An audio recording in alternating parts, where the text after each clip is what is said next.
I'm doing fine. How about you, Chuck? All right. Well, I'm actually not doing fine because my earphones are all messed up and I can hear you, but I can't hear me. So, you know what? That's probably a plus sign. No kidding. All right. Well, your latest article, Tiananmen Square, de Mexico, as Trump seeks to protect the borders with the military. Yeah, I'll tell you, it's unbelievable, isn't it? Yeah. It's almost like, you know, if you got a runaway truck coming, Mm-hmm. the normal thing to do is think about it, do something about it. But boy, they're going, oh, what Trump is racist. That's what it is, racist, yeah. Yeah. Well, I mean, I think that, you know, this could, I mean, if we were back in World War II or World War I era, if we saw caravans of people headed to our border, you know, we would rightly be a little concerned that they might be trying an invasion, and we would do everything we could to protect our borders and protect our U.S. citizens. That's really what's happening here. These people are announcing that they're coming to America, they're going through Mexico, and we're getting, you know, every 10-minute updates as to where they are on Facebook and Twitter, and despite what, you know, the president has called for, you know, a lot of them are saying, well, we don't care, we're coming to Mexico, we're coming from Mexico, we're coming to America, and it doesn't matter, we're going to get there anyways.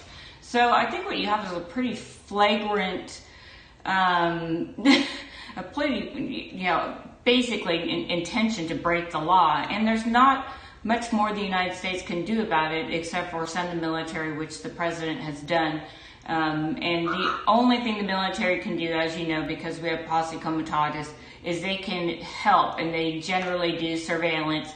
So they line up and they get, you know, night vision goggles and things that they have access to, and they assist Border Patrol as to where these people are. Okay, they're over in this sector and you need to get over there. There's a group of them.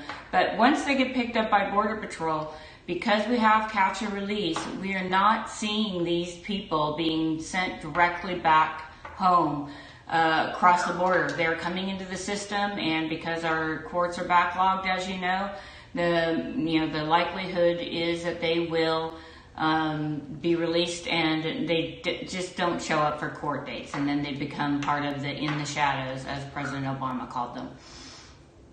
Now, you know, this congresswoman, I don't know if you, somebody mentioned it to me yesterday, saying that, well, we should send the National Guard down there, but don't give them any bullets.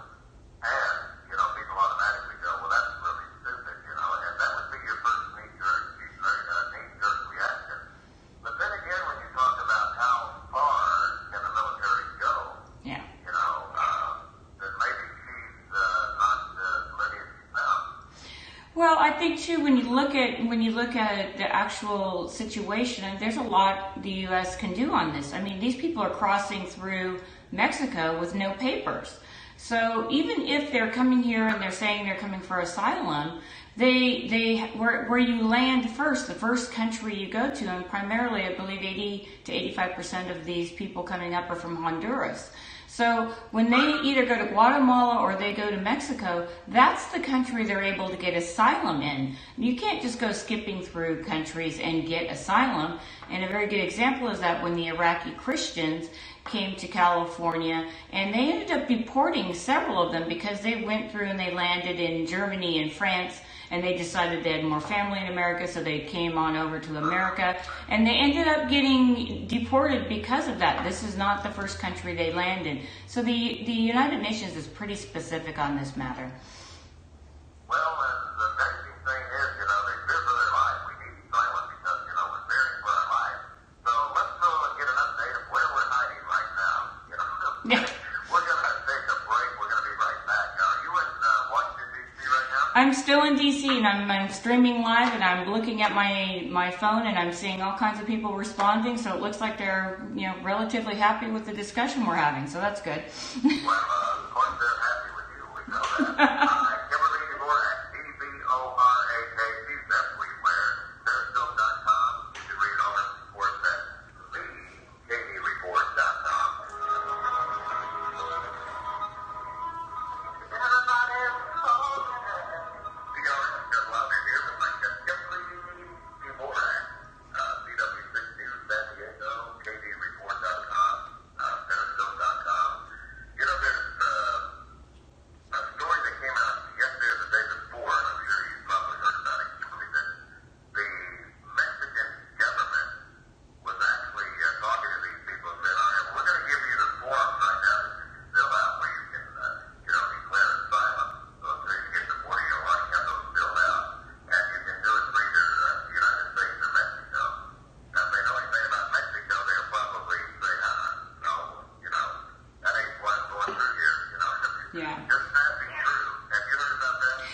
Yeah, well, the Mexican government has notified the U.S. and the officials over at Department of Homeland Security, basically saying that, look, we're doing our best now. We're going to give some of these migrants, they underline the word some, that would be getting some sort of asylum in Mexico. Right now in Honduras, they're having incredible political issues. They've had an election that the results weren't necessarily, I think, what the people were expecting.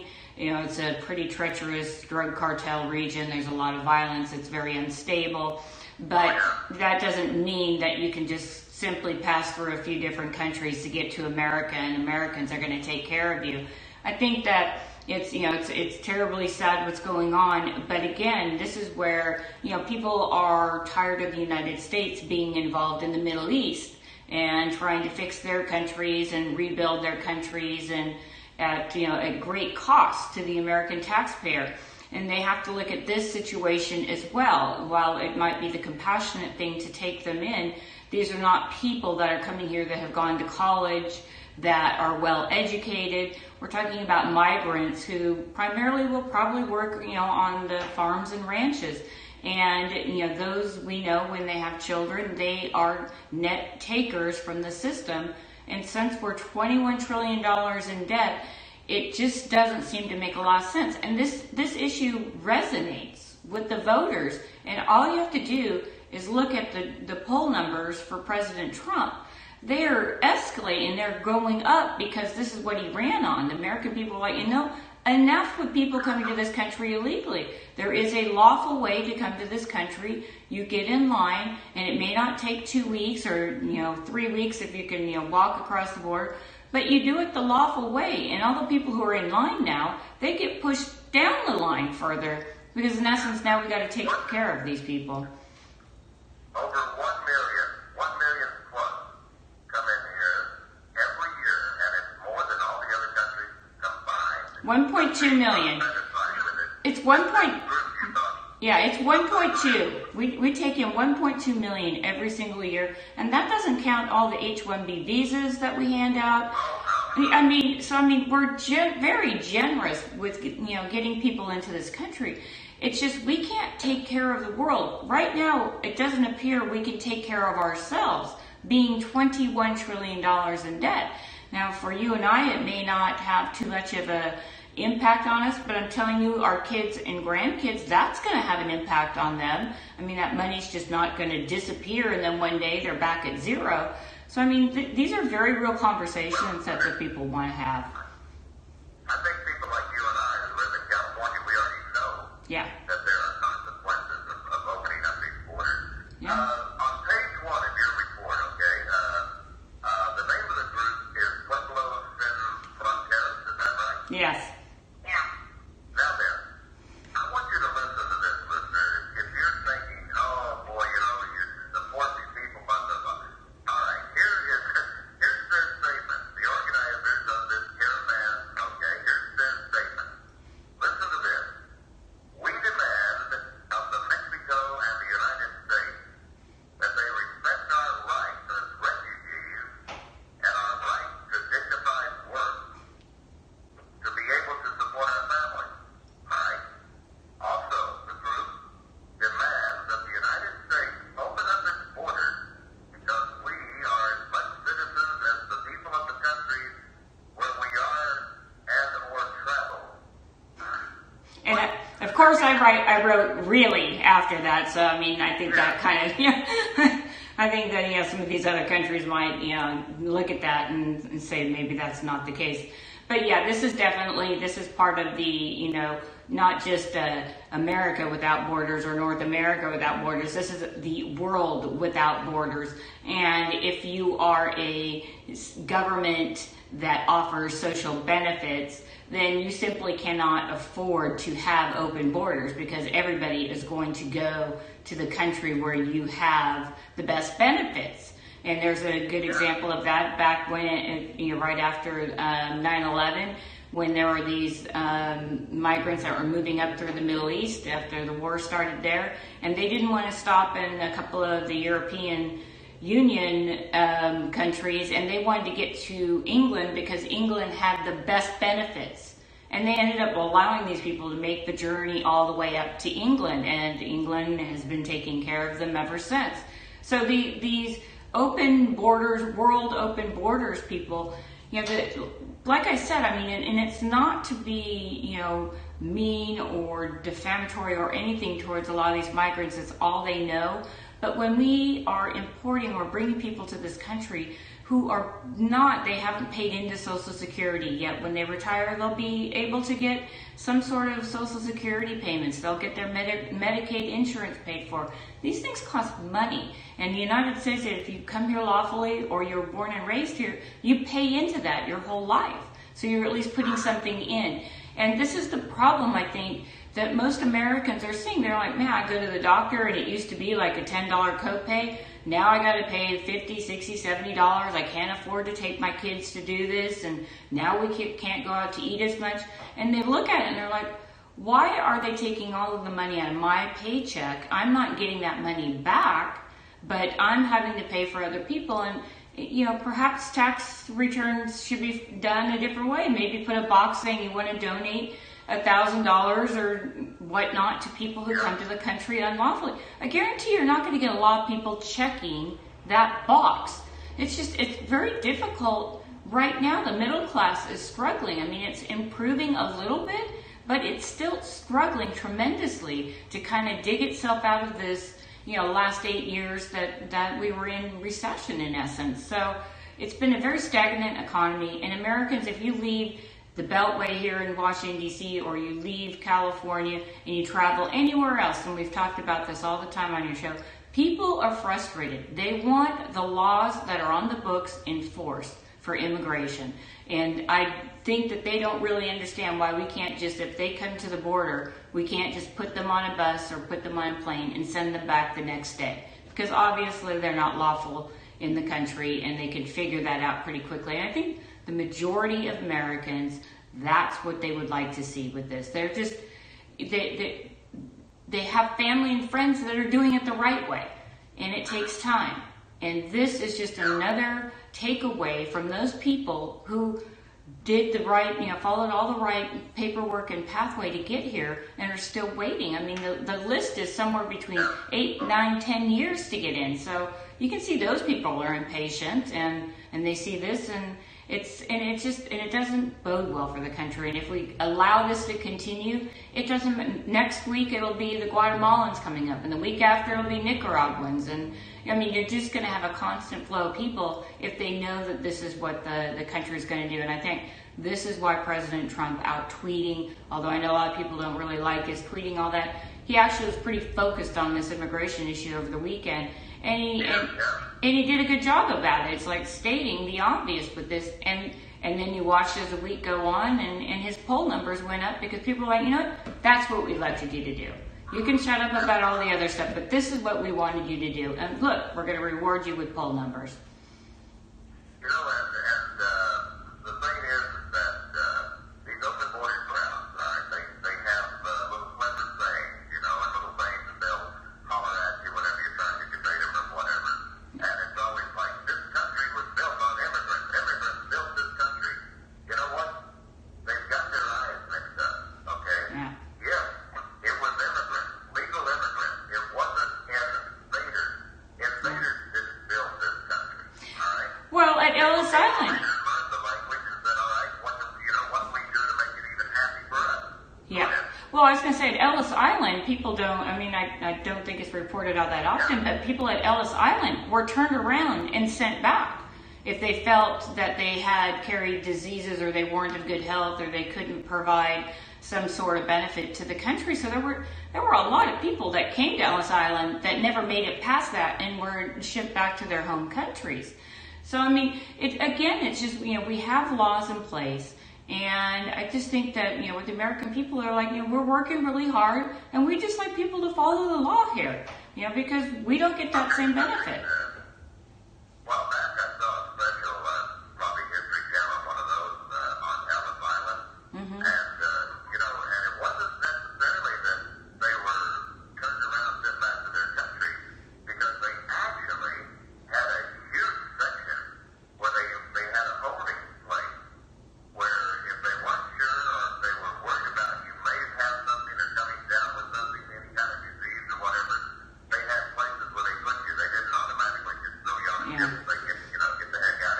Yeah.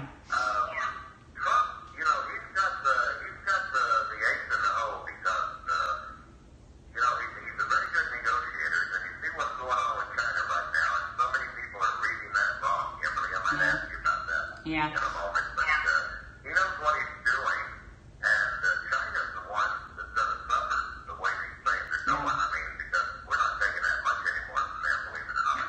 But here's the thing, is that President Trump knows how to negotiate, and he's holding that card, and there's 5 letters on it. It says NAFTA, NAFTA. Yep. And we also provide a lot of foreign aid to Mexico as well as several Central American countries. They've received money. So, and all of the money, not to mention all the money that they make here, and then they turn around and send it back south of the border to their family members. So that without the, Real quick, remittance from America down. back into Mexico for people here. Yeah, that's, At one time it was the second highest, now it's moved down to the third. I just read that the other day, because the drugs are number 1, oil and gas is number 2, and now the remittance is number 3. yeah. And Well, they don't watch out. I was going to say, you mentioned the drug cartels, and that's the number one thing. Well, what we're learning as well through DEA and other intel agencies is that the drug cartels are now using these unaccompanied minors and migrants and whatnot to cause a scene and get everybody all over at a group that are over here in in zone A, let's say, while over in zone D, they're just crossing over the border, no worries, with all of the drugs. So the cartels are actually using these migrants to further push drugs across the border. So that's another issue to worry about. What about ISIS? Have they infiltrated? We know that Border Patrol has picked up people that have tried to fit in and shaved their heads and made themselves look like they're from Latin America and come across the border and to find out they're from Yemen or they're from Saudi Arabia or whatever country that they may have come from. But we're seeing that they're doing that. So are terrorists kind of infiltrated into these caravan groups that are coming across? There are a number of issues and a number of things that can go wrong. And this is why it's important for America to continue to protect our border any way we can. Because, we just don't know. If who's coming into the country, we need to know. Are they going to come and buy a weapon and commit another mass shooting? We don't know what these people are going to do, and we don't want them living in the shadows. We want them living out with society and actually getting in and becoming a part of America. But for the most part, the majority of the people that come illegally, they're not coming here. They're not learning English. They're coming here for the benefits, and they're coming to be with family. And of course, you're living a higher standard of living here in the United States. But it used to be people came here, they wanted to be part of America, and by the time you got to the second generation, they were successful. But now, for the first time, and I know we've talked about this, for the first time, the second generation kids that have come into this country with their parents, they're not going to do better than their parents. And that should be pretty scary to anybody. They've done their way, we want the ballot printed in our language. We'll do that, right? Yeah. Well, you don't have to learn English so we'll do that, and then if everything was done their way, you don't even have to speak it, just one, okay, or whatever. We'll bend down your way. I know you're coming here because we're the number 1 country in the world, and we'll let you change it, okay, as fast as you can. Yeah. Change it as fast as you can. Another thing real quick, I have a guest that comes on, Rick Altman. I don't know if you're... I know Rick, yes. Tell him I said hi. I know him. Yeah. And he runs for USINC.org. That's his blog, USINC.org. And today, or yesterday, he wrote an article, the border rape reality. And I've talked about it a long time ago, goes all the way back to the George Putnam days, the rape creed. Yeah. And that's what it's about. Yeah. And I noticed that Trump was tweeting about, too many rapes going on, and I think he was talking about the human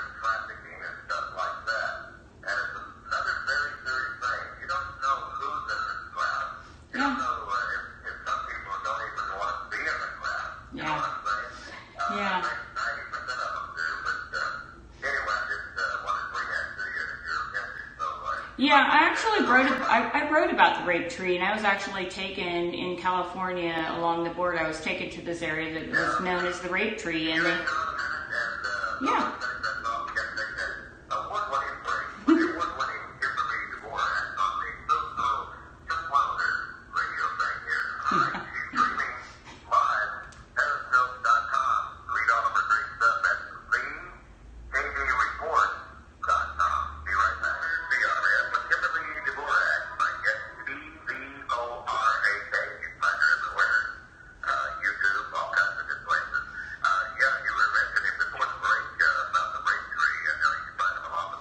Yeah. And Rick be talking about, that these people have made like 6 different times traveling through Mexico. Yeah. The bad guys. Well, I was going to say there's also been reports, and this is through organizations, international organizations that have stated that anywhere from 75 to 85% of the women and children, young girls who make the trek up through Mexico are in fact raped. So this is not just a number that the conservatives are throwing out there. This is a number that have some teeth behind it. I visited one of these such trees that was on the U.S. side of the border, and Border Patrol simply stated that we obviously can't patrol this all the time. It's tragic what happens. We try to do our best, but that's the perils of traveling across the border. Now, I believe it's North Carolina.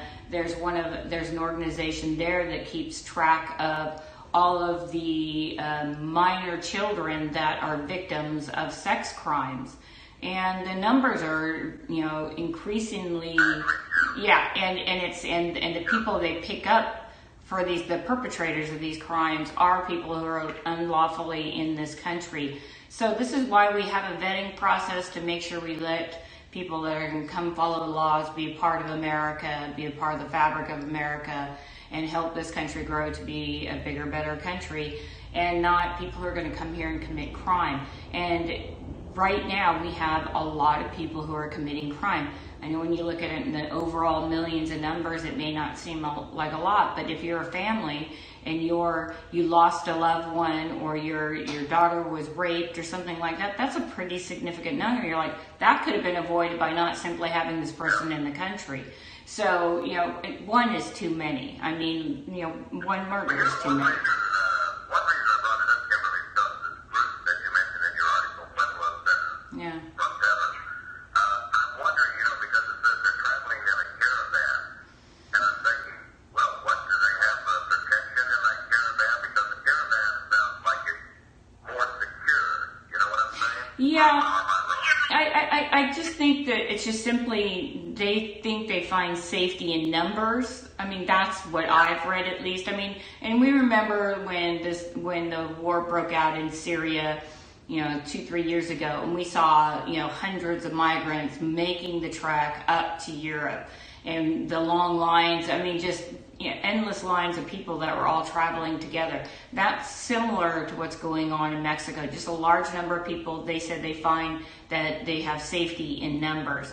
I mean, they have to be paying some sort of cartel tolls because they're traveling right through the heart of drug cartel, country. So, you have to believe that they're paying, or someone is paying for them to continue their trek. And that puts lives in danger as well. Excellent report, as usual, Kimberly Dvorak, and it is Tiananmen Square de Mexico comes seeks to protect the borders with the military. Of course, he'll get flack, from all, and especially those liberal governors. Think about that, all right? All righty. Kimberly, looking forward to our next visit, and the best place to get this stuff is thekvreport.com. Yep, let's do that. And remember, watch out for her because she's streaming. Sounds like, it's an old car anyway. Yes, I am. All right. All righty, thanks, Chuck. You have a great weekend. Okay, bye-bye.